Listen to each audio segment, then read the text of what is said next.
ओम नमः सिद्धेभ्यः। ओम नमः सिद्धेभ्यः। ओम नमः सिद्धेभ्यः। ओम शुद्धात्मने नमः।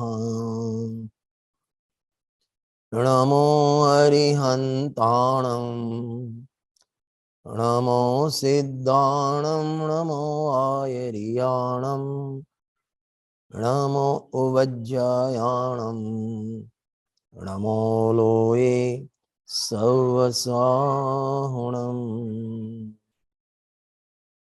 सकल कर्म नो क्षय करी पाम्या स्वयं स्वभाव सर्वज्ञानी परमात्मने नमो करे बहुभाव।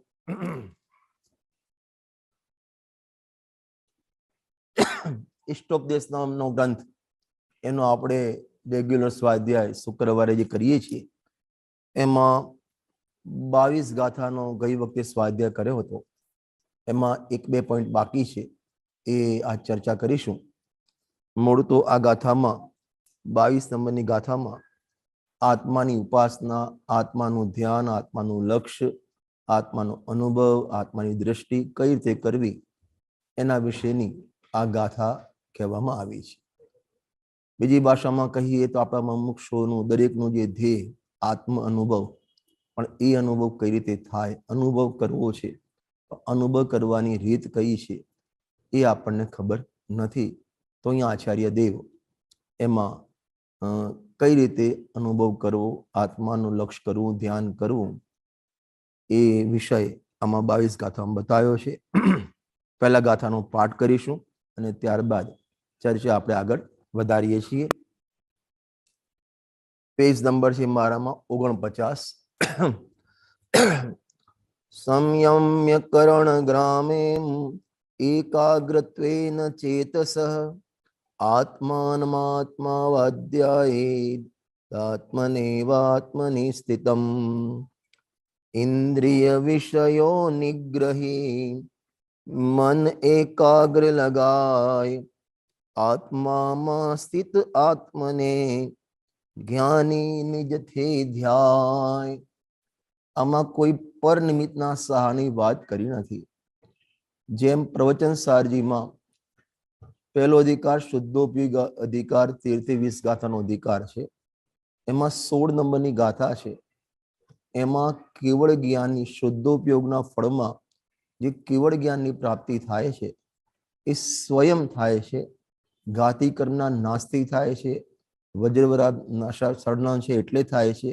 ए बधा कारण निषेध करी सटकारक ए पर्याय पोताना सटकारकथी ऊभी थाय छे.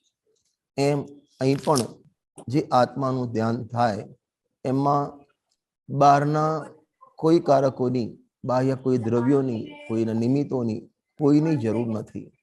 करवानुं तारे छे, अनुभव तारे करवो छे तो एक कार्य पुरुषार्थ पण तारे करवो पड़शे. एना माटे शुं कीधुं? इंद्रिय विषय निग्रही मन एकाग्र लगाय. 5 इंद्रिय ने मन उपयोग ने रखड़वाना 6 स्थान छे. 5 इंद्रिय अने छठ्ठुं मन. एना द्वारा 24 कलाक उपयोग आपणो बारनो बार रखड़े छे. उपयोग आत्मानो थवो जोईए आत्मामां एकाग्र, परंतु आत्मामां एकाग्र नहीं थईने ए परमा चोंटे छे, परमा इष्टनिष्ठनी कल्पना करे छे. એટલે સમયે સમયે જે ઉપયોગ સમજ્ય ધ્યાનથી જે ઉપયોગ આ આત્માને મોક્ષનું કારણ છે, અનુભવનું કારણ છે, સુખનું કારણ છે, એ જ ઉપયોગની બરબાદી કરી આપણે એ જ ઉપયોગને દુઃખના કારણમાં નિમિત્ત કરીએ છીએ. એને બીજી ભાષામાં કહીએ તો જે ઉપયોગ આત્માને છોડી 5 ઇન્દ્રિય છઠ્ઠા મન દ્વારા પરમાં લાગે એને ઉપયોગની બરબાદી કહેવામાં આવે છે અથવા ઉપયોગનો દુરુપયોગ કહેવામાં આવે છે. અને જે ઉપયોગ 5 ઇન્દ્રિય મનથી પાછો વળી પોતાના સ્વરૂપમાં એકાગ્ર થાય એને ઉપયોગનો સદુપયોગ અથવા ઉપયોગની આબાદી કહેવામાં આવે છે. હવે ઉપયોગનો સદુપયોગ કરવો કે ઉપયોગનો દુરુપયોગ કરવો. આજે જ અમારે પૂજા જે અત્યારે ચાલે છે, નંદીશ્વર ભગવાનનું વિધાન ચાલે છે, અષ્ટાંગિકા પર્વ છે.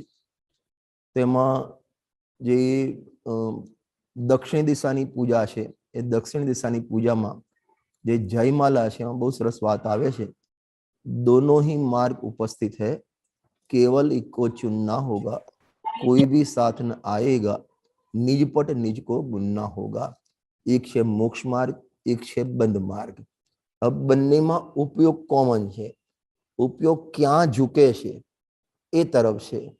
હું હંમેશા આના માટે દ્રષ્ટાંત આપું છું કે આપણે જે દરવાજાને લોક કરીએ અથવા તિજોરીને લોક કરીએ એ શેનાથી કરીએ? ચાવીથી કરીએ. અને એ જ લોક ખોલીએ ત્યારે શેનાથી ખોલીએ છીએ? આપણે ચાવીથી. આ કેવી રીતે બને? એક જ ચાવીથી ખુલે ને એક જ ચાવીથી બંધ થાય એમ કેમ બને? કાં તો ખોલવાની ચાવી અલગ જોઈએ, બંધ કરવાની ચાવી અલગ જોઈએ, પણ આપણે ચાવી તો એક રાખીએ છીએ. તો એક જ ચાવીથી બંધ પણ થાય ને એક જ ચાવીથી ખુલે એવું કઈ રીતે બને? એટલે એ કઈ રીતે ફેરવીએ છીએ? હા, એ ચાવીને તમે કઈ રીતે ઘુમાવો છો, કઈ રીતે ફેરવો છો, ક્લોકવાઇઝ કે એન્ટી ક્લોકવાઇઝ, એ પ્રમાણે તાળું ખુલે અને તાળું બંધ થાય. એ જ પ્રમાણે આ વર્તમાન ઉપયોગ એ ચાવી છે. એ ચાવી મિથ્યાત્વ રૂપી તાળાને ખોલવા માટે પણ વપરાય અને એને પુશ કરવા માટે પણ વપરાય. એનો ઉપયોગ આપણે કઈ રીતે કરીએ છીએ એ આપણા હાથમાં છે. ચાવીને કઈ રીતે ગુમાવી, ઉપયોગને ક્યાં ગુમાવવો એ આપણા હાથમાં છે. એટલે આ ગાથામાં મન અને ઇન્દ્રિયો માધ્યમથી જે ઉપયોગ બહાર રખડે છે એ રખડતા ઉપયોગને કેન્દ્રિત કરવો, આત્મામાં કેન્દ્રિત કરવો, એ ચર્ચા આમાં કરી છે. પૂજ્ય ગુરુદેવશ્રી આના જે પ્રવચન છે, ઇષ્ટોપદેશના પ્રવચન, એમાં પહેલો ભાગ અને એમાં 344 નંબરનું પેજ છે. એમાં એક બહુ સરસ વાત કરી છે અમને કે તું જ્ઞાનીની વ્યાયામશાળામાં આવ્યો નથી. પેજ નંબર 344 છે, વાંચી લેજો તમે. તું જ્ઞાનીની વ્યાયામશાળામાં આવ્યો નથી. એની કસરત કોઈ જુદી જાતની છે. એની રમત, ઉપયોગની રમત જ્ઞાનીની અલગ છે. એ પણ કસરત કરે, આપણે પણ કસરત કરીએ. એ પણ વ્યાયામશાળામાં, આપણે પણ વ્યાયામશાળામાં. પણ એ જ્ઞાનીની કસરત અલગ પ્રકારની છે. જે નિજરા અધિકારમાં 207, 8, 9, 10, 11, 12, 217 ગાથા સુધી લખ્યું છે. જ્ઞાની પરિગ્રહની મધ્યમાં હોવા છતાં પણ એને પરિગ્રહ નથી. વિષયનો ભોગ કરવા હોતો હોવા છતાં પણ એને પરિગ્રહ નથી અને કર્મનો બંધ નથી. કારણ કે 215 ગાથામાં લખ્યું ત્યાં નિજરા અધિકારમાં વિયોગ બુદ્ધિએ, કઈ બુદ્ધિએ? વિયોગ બુદ્ધિએ. એ જ્ઞાનીની કસરત આપણને ખ્યાલ આવી જાય, એ જ્ઞાની શું કરે છે એ આપણને ખ્યાલ આવી જાય, તો આપણે પણ એ જ્ઞાનીની ટીમમાં સામેલ થઈ શકીએ છીએ. અને એ માટે આ ઇષ્ટોપદેશ ગ્રંથનો આપણે સ્વાધ્યાય શરૂ કર્યો છે. એમાં તમે જો પેજ નંબર 51 કાઢો, એમાં આધાર આપ્યો છે રહસ્યપૂર્ણ ચિઠ્ઠીનો, અને એ આપણે આજે સ્વાધ્યાય કરીશું. Page number 51, 51. ભાવાર્થ લખી બસ ત્યાંથી વાંચીએ છીએ. પ્રથમ શ્રુત જ્ઞાન દ્વારા આત્માને જાણવો. અહીં શ્રુત જ્ઞાન એટલે શાસ્ત્ર જ્ઞાન દ્વારા આત્માને જાણવો. પછી આત્મામાં એકાગ્રતા ઇન્દ્રિયોની પ્રવૃત્તિ સ્વયં અટકી જશે, અર્થાત તેમની સ્વચ્છંદ પ્રવૃત્તિનો નાશ થશે. અહીં સુધી આપણે ગઈ વખતે આવ્યા હતા. સ્વચ્છંદ પ્રવૃત્તિ કોને કહેવાય? ભૂલી ગયા કે યાદ છે બધાને?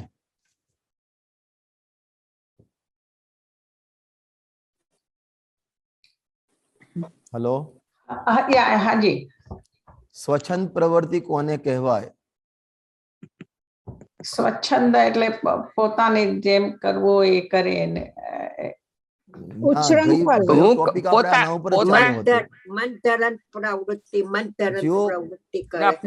પોતાની રીતે પોતાને મન ફાવે પ્રવૃત્તિ એને સ્વચ્છંદ પ્રવૃત્તિ ન કહેવાય. જીણવાણીનો આધાર લઈને પોતાન જો એક છે પાપ ભાવ, એક છે શુભ ભાવ, બરાબર. હવે જો તમે પાપ ભાવને અથવા પાપના પરિણામને સ્વચ્છંદ પ્રવૃત્તિ કહેશો તો જ્ઞાની ધર્માત્મામાં ચોથા, પાંચમા, છઠ્ઠા ગુણસ્થાનમાં પાપરૂપ પરિણામ હોય છે, પણ એમને સ્વચ્છંદ પ્રવૃત્તિ હોતી નથી. એનો અર્થ પાપરૂપ પરિણામ એ સ્વચ્છંદ પ્રવૃત્તિ નથી, પણ એ પાપને પોષવા અને એમાં પણ જીનવાણીના માધ્યમથી પોષવા એને સ્વચ્છંદ પ્રવૃત્તિ કહેવાય. બરાબર. ખ્યાલ આવ્યો ને? પર્યાયમાં શુભ પરિણામ છે, નિશ્ચયાભાસ નથી. પર્યાયમાં શુભ પરિણામ વ્યવહારાભાસ નથી, પણ એ શુભ ભાવમાં ધર્મ માનવો એ વ્યવહારાભાસ છે. એમ પાપરૂપ પ્રવૃત્તિ એ સ્વચ્છંદતા નથી, પણ એ પાપનું પોષણ કરવું અને એ પણ જીનવાણીના આધારે પોષણ કરવું અને પોતાના પાપને છાવરવા, આપણી ભાષામાં, એને સ્વચ્છંદ પ્રવૃત્તિ કહેવાય. બહુ સરસ, બહુ સરસ. બરાબર. હાજી. આની ચર્ચા આપણે ગઈ વખતે વિસ્તારથી થઈ ગઈ હતી. હવે મારે તો આજે નીચેનું પેરેગ્રાફ જે રહસ્યપૂર્ણ ચિઠ્ઠીમાં આચાર્ય કલ્પ પંડિત શ્રી ટોલમજી સાહેબે લખેલો છે એ મારે વાંચવો છે. જે જ્ઞાન પાંચ ઇન્દ્રિય અને છઠ્ઠા મન દ્વારા પ્રવર્તતું હતું તે જ્ઞાન, નીચેનો નેક્સ્ટ પેરેગ્રાફ. હા, જે જ્ઞાન પાંચ ઇન્દ્રિય અને છઠ્ઠા મન દ્વારા પ્રવર્તતું હતું તે જ્ઞાન સર્વ બાજુથી સમેટાઈ આ નિર્વિકલ્પ અનુભવમાં કેવળ સ્વરૂપ સન્મુખ થયું. શું કહે છે? ઉપયોગ. જો ઉપયોગ તો એક છે, એના દ્વાર 6 છે, પ્રગટ થવાના દ્વાર 6 છે. તમને સિમ્પલ સમજાવું. એક મોટી પાણી તમને ખબર હોય તો સોનગઢ જયારે પરમાગમ મંદિરની પ્રતિષ્ઠા થઈ ને, એમાં તમે જો સાક્ષી હો તો એ વખતે ભોજનશાળામાં કાળા કલરની મોટી કોઠીઓ આવતી પાણીની, 2.5 ફૂટની પાણીની કોઠીઓ આવતી હતી. ખબર છે? તમે જોયેલી છે? નહીં જોયેલી. કશું પાણી જેમ તમારા પીપળા હોય ને એ ટાઈપની પાણીની મોટી કોઠી આવે, બરાબર. હવે એ કોઠીમાં 6 કાણા કરેલા છે. એ કોઠીમાં 6 કાણા કરેલા છે અને એક વ્યક્તિ એ કોઠીમાં બેસી ગયો, બરાબર. જોનાર વ્યક્તિ અંદર, પણ એને બહારનું વસ્તુ ક્યાંથી દેખાશે? જે કાણા છે, જે હોલ છે એના માધ્યમથી દેખાશે. એ 6 હોલ છે એના માધ્યમથી બહારની વસ્તુ એને દેખાશે. બસ એ જ રીતે આ આખી એક કોઠી છે, એમાં 5 ઇન્દ્રિય અને છઠ્ઠું મન, એ 6 કાણા છે અને એના માધ્યમથી આત્માના જ્ઞાનનો વેપાર બહાર પ્રવર્તે છે. હવે એ જે બહાર પ્રવર્ત્યો, કારણ કે આપણું મતિશ્રુત જ્ઞાન છે એ કમજોર જ્ઞાન છે, ક્ષયોપમ જ્ઞાન છે, વીક જ્ઞાન છે, એટલે ડાયરેક્ટ જાણી શકતું નથી. તો એને ઇન્દ્રિય અને મનનું અવલંબન લેવું પડે છે અને માટે એ જ્ઞાનને, મતિશુદ્ધ જ્ઞાનને પરોક્ષ જ્ઞાન કહેવામાં આવે છે. છડાલાજીમાં લખ્યું છે, મતિશુદ્ધ દોય પરોક્ષ અક્ષ મન તે ઉપજાઈ. અક્ષ એટલે ઇન્દ્રિયો અને મન, એના નિમિત્તે એનાથી જ્ઞાન થતું નથી. આંખ, કાન, નાકથી જ્ઞાન થતું નથી, પણ એના માધ્યમથી જ્ઞાન પરમાં પ્રવર્ત થાય છે. એવા જ્ઞાનને ઇન્દ્રિય જ્ઞાન કહેવામાં આવે છે. હવે એ જ્ઞાન પરમાં પ્રવર્ત થયું અને હું આત્મા છું એવું ખ્યાલ નથી, તો પરમાં પ્રવર્ત થશે તો ત્યાં એકતા કર્યા વગર નહીં રહે.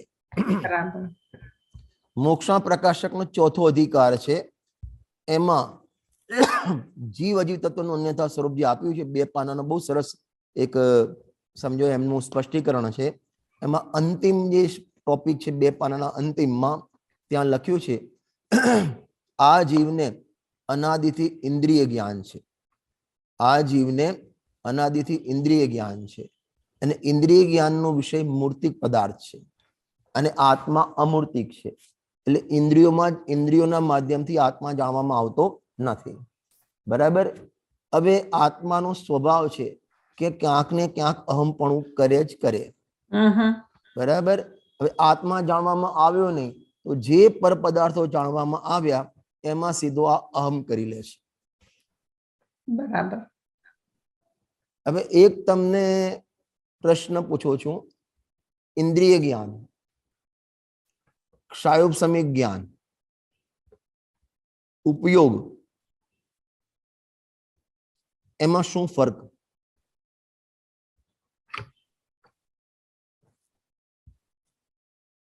ફરીથી બોલું છું, ઇન્દ્રિય જ્ઞાન, ક્ષાયોપશમિક જ્ઞાન અને ઉપયોગ, આ ત્રણમાં શું ફરક છે?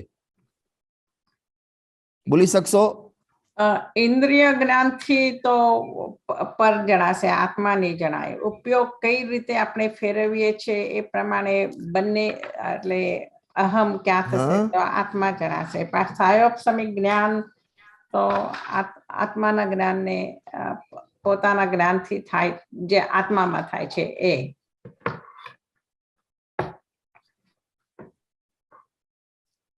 પહેલા તો એક સમજી લો, ઉપયોગ, ઇન્દ્રિય જ્ઞાન, ક્ષયોપશમ જ્ઞાન કોઈ અલગ અલગ વસ્તુ નથી, એક જ જ્ઞાન જ છે. પણ એક જ્ઞાનની પર્યાયને, એ પર્યાયને ઇન્દ્રિયોના માધ્યમથી પ્રવૃત્તિ જોવી તો એને કહેવાય ઇન્દ્રિય જ્ઞાન. એ જ્ઞાનને કર્મના ક્ષયોપશમ તરફથી જોવો તો ક્ષાયોપશમિક જ્ઞાન કહેવાય. અને એ જ્ઞાનને કર્મનો ક્ષયોપશમ ના જુઓ અને ઇન્દ્રિયોથી ના જુઓ, એકલા જ્ઞાનથી જુઓ, તેનું ઉપયોગ લક્ષણ કહેવાય. બરાબર. ખ્યાલ આવ્યો ને? હાજી. અપેક્ષા લગાવો તો તમને ખ્યાલ આવશે.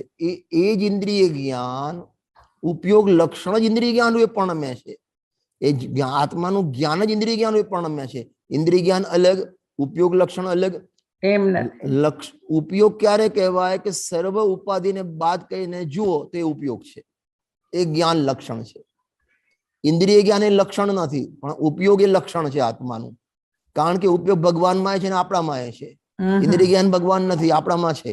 બરાબર. ખ્યાલ આવ્યો ને? એ ઉપાધિ છે. ઉપાધિ વગરનું જ્ઞાન એને ઉપયોગ લક્ષણ કહેવાય. અને એ જ લક્ષણને ઉપાધિથી જોવું તો ઇન્દ્રિય જ્ઞાન અથવા ક્ષયોપશમિક જ્ઞાન કહેવાય. ખ્યાલ આવે છે ને?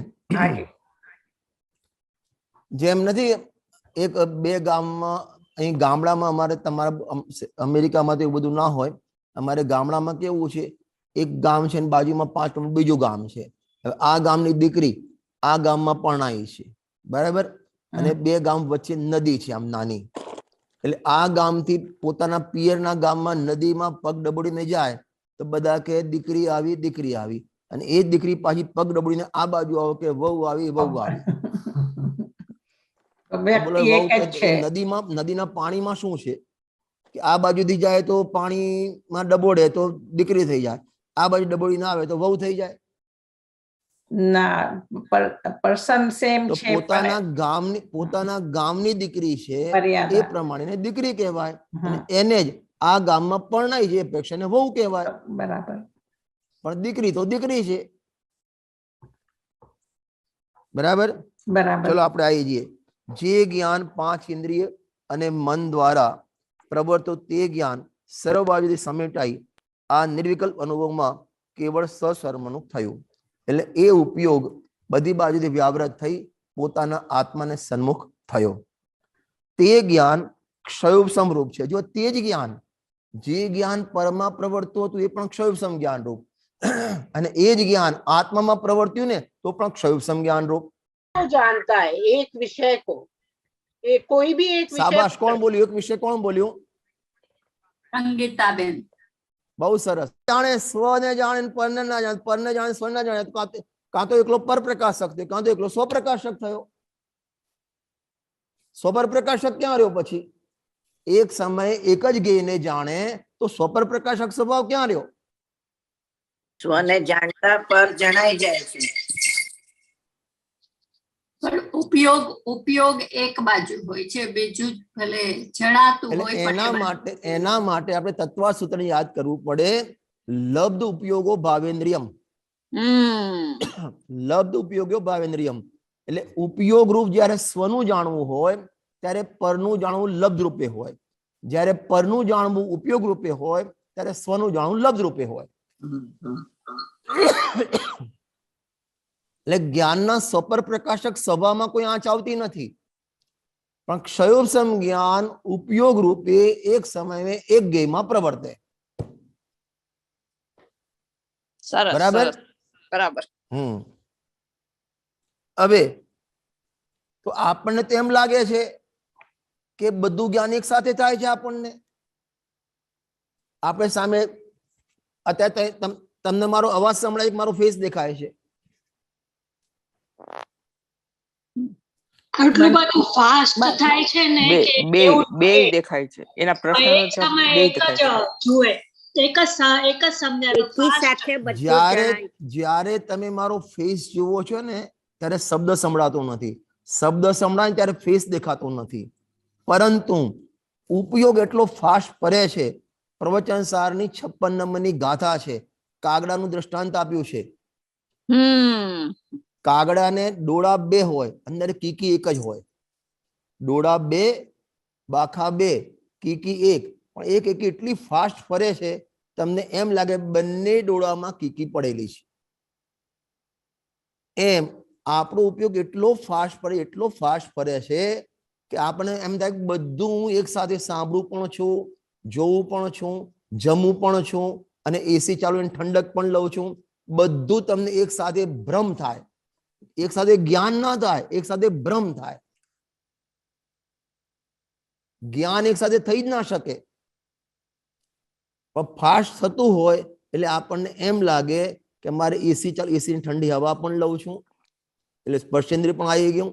થોડું આમ મંદ આમ પેલું એર સ્પ્રે પરફ્યુમ છાંટ્યો એની સુગંધ પણ આવે છે.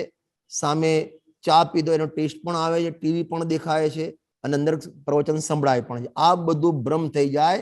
અમે બધું એક સાથે કરીએ છીએ પણ ઉપયોગ એક સમયે એક ગેયમાં પ્રવર્તે અને એમાં પણ એક વિષયમાં પ્રવર્તે.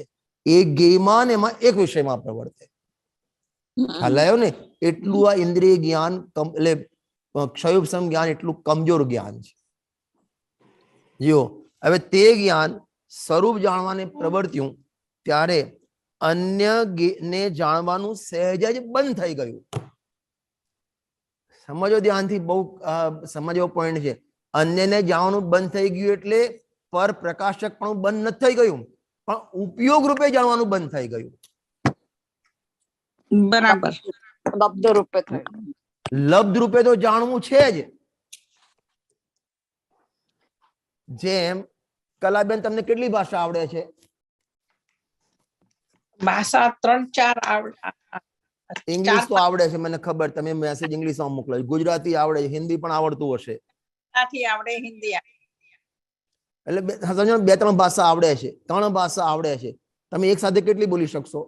એક જ બોલી શકશો. તો બાકીની બાજુ એક તો હું જયારે અત્યારે પ્રવચન કરું ઇંગ્લિશ બોલી શકતો નથી અને તમે ગુજરાતી બોલો ત્યારે ઇંગ્લિશ બોલી શકતા નથી. પણ ફરક શું છે? તમને ઇંગ્લિશ આવડે છે, મને ઇંગ્લિશ આવડતું નથી. આવડતું નથી ને બોલી શકતું નથી. તમને આવડે છે ને બોલી શકતા નથી. બરાબર. બરાબર. તો તમારું જે ઇંગ્લિશનું જ્ઞાન છે એ અત્યારે તમારા ધારણામાં, લબ્ધમાં પડ્યું છે. તમે જ્યારે ઉપયોગ રૂપે ગુજરાતી ભાષાનો ઉપયોગ કરો છો એ વખતે તમને જેટલી પણ બીજી ભાષાઓ છે એ બધું જ્ઞાન તમારે લબ્ધ રૂપે પડ્યું છે. બરાબર. એ રીતે જ્યારે ઉપયોગ સ્વરૂપમાં લીન થાય, નિર્વિઘ્ન દશા થાય, એ વખતે પર સંબંધીનું જ્ઞાન લબ્ધ રૂપે પડ્યું. પર ઉપયોગ એટલે પર પ્રકાશ પણ બંધ થઈ જાય છે એમ નથી. કારણ કે સ્વપર પ્રકાશક એ તો જ્ઞાનનો સ્વભાવ છે. એ પરમાં પ્રવર્તે તો પણ સપર પ્રકાશક, સ્વમાં પ્રવર્તે તો પણ સપર પ્રકાશક. એનો સ્વભાવ છે. અને તમને જો થોડુંક પરમાગમ સાર છે, ગુરુદેવસિંહના 1008 બોલનું સંકલન છે પરમાગમ સાર. એમાં લગભગ 8 કે 9 નંબરનો બોલ હશે. એમાં ગુરુદેવસિંહે પ્રશ્ન કર્યો છે કે જ્યારે આત્માનો અનુભવ થાય નિર્વિકલ્પ દશામાં એ વખતે જ્ઞાનમાં સપર પ્રકાશક પણ કઈ રીતે? આત્માના અનુભવમાં ડૂબેલો હોય એ વખતે સ્વપર પ્રકાશક પણ નિર્વિકલ્પ દશામાં કઈ રીતે? ગુરુદેવએ ગજબનો જવાબ આપ્યો છે. ગુરુદેવશ્રીએ કે જ્યારે નિર્વિકલ્પ દશામાં હોય તો આત્માને તો સ્વ તરીકે જાણે અને એ વખતે આનંદને પણ જાણે, પણ જ્ઞાનની અપેક્ષાએ આનંદ પર છે માટે પર પ્રકાશક પણ થયું. બરાબર. જ્ઞાનની અપેક્ષા સ અને જ્ઞાનની અપેક્ષા આનંદ કહેવાય પર, અને પર આનંદનું જ્ઞાન એ વખતે છે માટે ત્યાં પણ સ્વપ્ર પ્રકાશક અંદરનું સ્વપ્ર પ્રકાશક પણ ચાલુ છે. બરાબર. ખ્યાલ આવ્યો ને? એટલે અહીં લખ્યું છે ને કે અન્યને જાણવાનું સહેજ બંધ થઈ જાય એટલે ઉપયોગ રૂપે જાણવાનું બંધ થઈ જાય, લબ્ધ રૂપે ચાલુ રહે. હવે જો ત્યાં એવી દશા થઈ કે બાહ્ય અનેક શબ્દાદિક વિકાર હોવા છતાં પણ સ્વરૂપ ધ્યાનને કઈ ખબર નથી. અરે આપણે લૌકિકમાં પણ કોઈ વસ્તુમાં એવા મશગુલ થઈ જઈએ ને, આપણે ત્યાં રેલવે સ્ટેશન ઉભા હોઈએ અને ત્યાં ટીવી ચાલતું હોય, નીચે બેગ પડી હોય, એવા મશગુલ થઈ જઈએ, નીચેથી કોઈ બેગ લઈ જાય ખબર ના પડે તમને. અમારા છોકરાઓ અહીં સામે ક્રિકેટ ચાલતું હોય ને, મેચ જોવા બેઠો, ટીવીની સામે મેચ જોવા બેસે અને થાળી લઈને બેસે, જમવા બેસે, જમતા જમતા બાજુમાંથી કૂતરો અહીં રોટી લઈ જાય તો પણ ખબર ના પડે, એ જોવામાં એટલા તલ્લીન થઈ ગયા હોય. લૌકિકમાં આવું થાય તો જે વ્યક્તિ આત્મામાં ડૂબી જાય એને બહાર ગમે તેટલા શબ્દો ધમાધમ થતી હોય એને કાંઈ ખબર પડતી નથી. અને બીજું તમને સાદું દ્રષ્ટાંત આપું, જેને આમ ઘોર ઊંઘ આવતી હોય, કુંભકર્ણ જેવી ઊંઘ આવતી હોય, તો બહાર ગમે તેટલી ધમાધમ થતી હોય એની ઊંઘમાં ડિસ્ટર્બ ના થાય.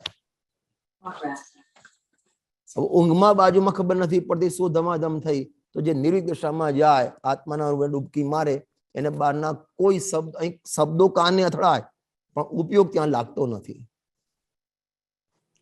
સ્વરૂપ ધ્યાનને કાંઈ ખબર નથી. આ પ્રમાણે મતિ જ્ઞાન પણ સ્વસન્મુખ થયું. વળી એટલે મતિ જ્ઞાન વળી નયાદિકના વિચારો મટવાથી શ્રુદ્ધ જ્ઞાન પણ સ્વસન્મુખ થયું. એટલે એ વખતે નયોના વિચાર, નય સંબંધી વિચાર એને વિકલ્પો હોતા નથી. નય જ્ઞાન છે, નય જ્ઞાનના વિકલ્પો નથી. શું કીધું? નય સંબંધી જ્ઞાન છે પણ નયના વિકલ્પ નથી. સમયસારમાં 13મી ગાથા પછી કલશ છે, ઉદયસી નયશ્રી અસ્તમેતિ પ્રમાણમ. એટલે સ્વરૂપના અનુભવ વખતે નયોના વિકલ્પ ઉત્પન્ન થતા નથી. નિક્ષોપનો સમૂહ ક્યાં ચાલુ જાય છે અમને ખબર નથી. પ્રમાણના પણ વિકલ્પ ઉત્પન્ન થતા નથી. અરે આપણે સહેજ આપણા ઘરમાં કોઈ વાનગી બનાવીએ, કોઈ મીઠાઈ બનાવીએ, તો મીઠાઈ બનાવતી વખતે અનેક પ્રકારના વિકલ્પ હોય. ફરસાણ બનાવતા વખતે અનેક પ્રકારના વિકલ્પ હોય. પણ જ્યારે મીઠાઈ કે ફરસાણ તમે એનો આનંદ લો છો, એનો ભોગ કરો છો, એ વખતે કોઈ વિકલ્પ હોતા નથી. અને જો વિકલ્પ હોય તો એ ગુલાબ જાંબુનો સ્વાદ ના આવે, અને સ્વાદ લો તો એ વિકલ્પ ના આવે. સીધી વાત છે. એમાં આત્માનુભવીને મતિ જ્ઞાનમાં આત્મસન્મુખ થયું અને શ્રુદ્ધ જ્ઞાનમાં જે વિકલ્પો હતા એ એમને ઉઠતા નથી. તેથી જે જ્ઞાન ઇન્દ્રિય મન દ્વારા પ્રવૃત્તિ જ્ઞાન હવે નિજ અનુભવ પ્રવૃત્તિ, તથાપિ આ જ્ઞાનને અતિન્દ્રિય કહેવામાં આવે છે. માટે આવા જ્ઞાનને અતિન્દ્રિય કહેવામાં આવે છે. બાકીનું તમે વાંચી લેજો. હવે આપણે 23મી ગાથા ઉપર ખાલી જોઈ લઈએ, પછી એની ચર્ચા આપણે નેક્સ્ટ પીરિયડમાં કરશું. પછી શિષ્ય પૂછે છે કે ભગવાન, આત્માની ઉપાસનાનું પ્રયોજન શું? તમે વાત તો કોઈ આત્માનું ધ્યાન કરો, પણ પ્રયોજન શું?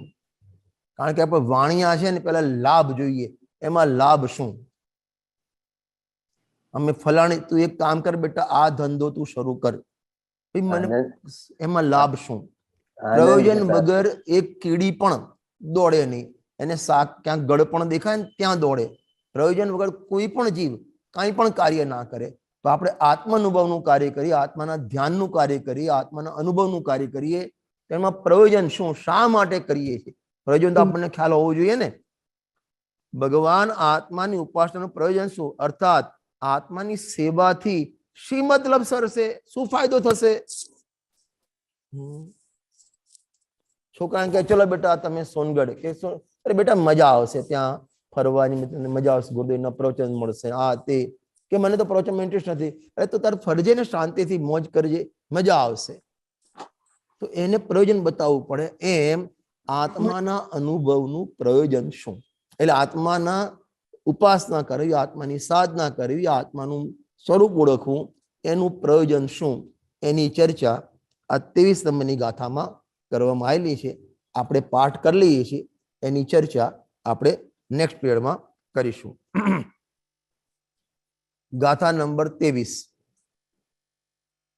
अज्ञानोपस्थिर्ज्ञानम ज्ञानम ज्ञानी समाश्रयः ददाति यत्तु यस्यास्ति सुप्रसिद्धमिदं वचः। अज्ञ भक्ति अज्ञान ने ज्ञान भक्ति दे ज्ञान लोकोक्ति जे जेद करे करे ते तेनु दान। આમાં લખ્યું છે જેના જોડે જે હોય એ આપે।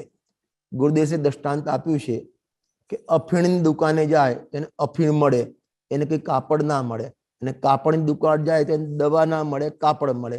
જેની દુકાન હોય એમાંથી એ મળે, જેમાંથી જે હોય એ મળે। ગુરુદેવ સરળ દ્રષ્ટાંત આપતા હતા, પ્રાપ્તની પ્રાપ્તિ થાય। શું કીધું? પ્રાપ્તની પ્રાપ્તિ થાય। અને બીજું દ્રષ્ટાંત કુવામાં હોય તો અવાડામાં આવે। ત્રીજું દ્રષ્ટાંત આપતા હતા ખબર છે? લીંડી પીપરનું। લીંડી પીપર કદે નાની, રંગે કાળી, ખાવ તો લાગે તુરી, પણ એને ઘસવામાં આવે તેમને 64 પોરી તીખાસ બહાર પ્રગટ થાય। તો ક્યાંથી થઈ? ખલદસ્તામાં થઈ કે ના, અંદર હતી તે મળી। એટલે જેમાં જે હોય એમાંથી એ મળે। તો આ લોકોક્તિ થઈ, આ એક સુક્તિ થઈ। અજ્ઞ ભક્તિ અજ્ઞાની ને અજ્ઞાન જોડેથી અજ્ઞાન મળશે, જ્ઞાની જોડેથી જ્ઞાન મળશે। બરાબર। જ્ઞાની જોડે જ્ઞાન મળશે, અજ્ઞાની જોડે અજ્ઞાન મળશે। હવે આ બંનેના બબે અર્થ કરવાના છે। જ્ઞાનીના બે અર્થ, અજ્ઞાનીના બે અર્થ। જ્ઞાનમય આત્મા એ પણ જ્ઞાની, અને એવા આત્માનો અનુભવ કરીને આપણને બતાવનાર ધર્માત્મા એ પણ જ્ઞાની। બરાબર બરાબર। તો આત્માને તો અનુભવ કરીશ તને જ્ઞાન મળશે, જ્ઞાની ધર્માત્મા પાસે જઈશ તને આત્માની વાત જોવા મળશે। અજ્ઞાનીમાં આ અજ્ઞાન, આ લૌકિક પદાર્થો એ બધા રાગ આદિ એ બધું અજ્ઞાન, કારણ કે એમાં જ્ઞાનનો અંશ નથી। અને એવા જે કુદેવ કુશાસ્ત્ર એ બધા અજ્ઞાની, એના જોડે તને મોહનો પંથ મળશે। વિષય કસાઈ જોડે તમે બેઠા હો, દોસ્ત મળે તમને તો વિષય કસાઈની વાત કરશે। સોનગઢમાં આપણે ગુરુદેવશ્રી વખતે, તમે તો બધા હાજર, મેં તો જોયા નથી ગુરુદેવશ્રીને એ રીતે, પણ તમે તો બધા એ વખતે ત્યાં અનુભવી હશો કે પ્રવચન પછી બધા ગ્રુપમાં 5-5, 10-10 ગ્રુપમાં ફરવા નીકળે, ચર્ચા કરવા નીકળે। ચર્ચા શેની કરે? જે સાંભળ્યું હોય ગુરુદેવના જે પ્રવચન, સાંભળ્યું હોય નહીં, જે સાંભળ્યું હોય નહીં, એટલે ત્યાં આત્માની ચર્ચા થાય। હવે જે ભોગીઓ બે ભેગા થાય, બે ભોગી પણ ચર્ચા કરે તો ભોગની ચર્ચા કરે, વિષય કસા વિષય ચર્ચા નહીં કરે। એના જોડે હોય એ આપે, એના જોડે હોય એ આપે। એટલે આની સુક્તિ છે, જે જે ધરે કરે તે તેનું દાન। જેના જોડે જે હોય એ એનું દાન આપે। એની વિશેષ ચર્ચા આપણે નેક્સ્ટ પીરિયડમાં કરશું। આવતી વખતથી આપણો સ્વાધ્યાયનો ટાઈમ અમારા ઇન્ડિયા પ્રમાણે 5 વાગ્યાથી કરવાનો, બરાબર છે? હા બરાબર છે, 5 વાગે, અહીંયા અમારા 7:30 વાગે। મારે 5 વાગ્યાને યાદ રાખવાનું છે, બરાબર? હાજી, જય જય જય જિનેન્દ્ર।